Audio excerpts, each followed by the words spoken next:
Hello everyone, I am Tushar, your ELTS trainer, and today I am going to share a few tips that would help you in your match the headings in your reading section. So, reading section goes for 1 hour and you have to attempt 40 questions. And these 40 questions are covered in three passages. Section 1 has got 1 to 14 questions, section 2 has got 14 to 27, and section 3 has got 28 to 40 questions. Now most of the candidates they find difficulty in attempting match the heading because they find it too lengthy, because they have to read the entire paragraph and take out the summary or just get the gist of out of that paragraph and match with the suitable heading. So in your match the headings, you may have more headings than the required. Let's say you have like 7 to 8 paragraphs, but you have 9 to 10 headings, and out of those 9 to 10 headings you have to match up the suitable heading for the related paragraph. So how do we do it? Now these question, if you come across these question in any of your like reading part, make sure that you attempt these questions first. Why? Because it may take time. One thing. Second is, once you read these or attempt match the heading questions, you get an entire idea of the whole passage, because you have to attempt paragraph A, B, C, D, and you will be reading all the paragraphs. So that will help you. So my first tip for doing match the heading is, do these questions first. The second tip is, try looking at the shortest paragraph. So let's say in passage 1 or passage 2, in passage 3, if you have like 4 to 5 paragraphs or maybe 6 to 7 paragraphs, so try to look out for the shortest one, the paragraph with shortest sentence structure, 3 to 4 lines or 5 to 6 lines. Maybe other paragraph have 7 to 8 lines. So go for the shortest one. Why? Because it will help you save your time. So if you're picking a lengthy paragraph first, that will consume more of your time and you will be able to attempt just one answer. But if you pick up two short paragraphs, you will end up doing two questions in the same time. The third tip is, read through the list of headings. So before attempting, it's like your choice. You can either read through the list of headings first, और you can just have a look at कौन कौन से paragraph के हमें headings देने हैं. So paragraph A as an example में भी दिया होता है. So paragraph B C D या ई है. So paragraph B C D E है. So you can pick them up one by one. Paragraph A B C D and E. So read paragraph A. अगर आप ले रहे हैं तो paragraph ए की फर्स्ट 2-3 लाइन्स जैसे आपने पढ़ी, फर्स्ट 2-3 लाइन्स में आप ये चेक करो कि उसका बेसिक आइडिया क्या आ रहा है, किसके बारे में है.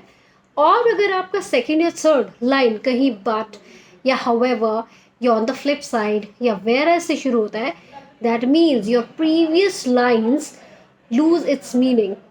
अगर आपका थर्ड लाइन या सेकेंड लाइन या फोर्थ लाइन अगर वो बट, हाउएवर या कोई भी कॉन्ट्रडिक्टरी वर्ड से शुरू होता है, दैट मीन्स जो पीछे ऑलरेडी स्टेटमेंट में दिया हुआ है that has lost its importance. That means आपका जो मीनिंग है वो बट के बाद से शुरू हो रहा है या हाउएवर के बाद से शुरू हो रहा है या वेयर एज के बाद से शुरू हो रहा है. And also fourth tip, if there are 2-3 headings that are similar, so how should you do it. अगर 2-3 हेडिंग, ये बहुत बारी होता है कि बच्चों को 2-3 हेडिंग्स लगता है कि यार इस पैराग्राफ की ये भी लग रही है और ये भी लग रही है. Now how do you do it? You pick up one, एक heading आप pick up करते हो. Like try to look at the aspect. If you don't pick this, how would it change the meaning of the paragraph? अगर 2 headings हैं, आप 2 में से एक को पहले पिक किया, आप पहले जब पिक करते हैं तो देखो कि इससे इसका मीनिंग कैसे चेंज हो रहा है, और दूसरा जो कि सिमिलर लग रहा था जब आप उसको फिट इन करते हो तो देखो कि इससे उसका मीनिंग क्लियर हो रहा है, यानी जो उसका क्लब करते हो, सम अप करते हो आइडिया, वो ज़्यादा एक सेंटेंस दे रहा है फर्स्ट वाला या दूसरा हेडिंग पहले दे रहा है. सो चेंज, कैसे मीनिंग चेंज होता है दोनों हेडिंग से, और कौन सी हेडिंग मोर फेवरेबल या मोर सूटेबल लग रही होती है. And that can also be done through your intuition also. जब आप कन्फ्यूज़ होते हैं, so try to look at, like आप पूरा पढ़ लेते हैं, स्किम कर लेते हैं, तो देखो आपकी इंट्यूशन किस पे लॉक कर रही है. Next is, sixth tip is, move on if you are spending too much time and come back later. That's okay. That's okay with every type of question in your reading part. जहाँ भी कोई भी question आपका बहुत time ले रहा है, that means that is just wastage of your time. Do not spend too much on any single question. Leave it. You can come back to it later if time allows. Then seventh tip is read the instruction. Use one heading more than once. So why do we read the instruction and match the heading? लोग कहते हैं match the heading में क्यों पढ़नी है instruction. वो इसलिए पढ़नी है क्योंकि मैच द हेडिंग में कई बार आपको इंस्ट्रक्शन में मेंशन होता है you may use one heading more than once. That means अगर आपको कोई भी हेडिंग ऐसा लग रहा है कि वो इस पैराग्राफ में भी सूट कर रही है और दूसरे में भी सूट कर रही है, you may pick it up क्योंकि मेंशन था. Last tip is look always for most general heading. This may be the first para और द कंक्लूजन. आप देखा करो कौन सी जनरल हेडिंग लगती है.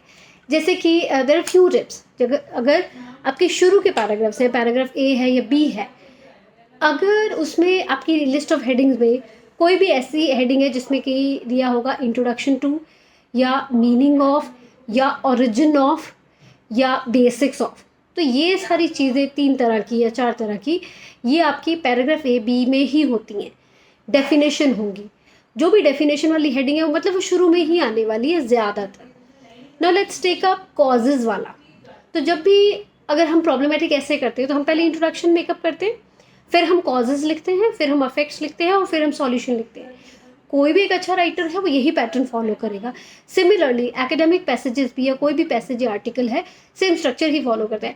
कभी भी किसी आर्टिकल में सॉल्यूशंस पहले नहीं होंगे, अफेक्ट्स पहले नहीं होंगे, या उसका मतलब बाद में गिवन नहीं होगा, या उसके कॉजेज बाद में नहीं होंगे. मीनिंग पहले होता है, प्रॉब्लम पहले डिस्कस होती है हमेशा, फिर कॉजेज डिस्कस होते हैं, फिर उसके अफेक्ट्स डिस्कस होते हैं और फिर सॉल्यूशंस होते हैं.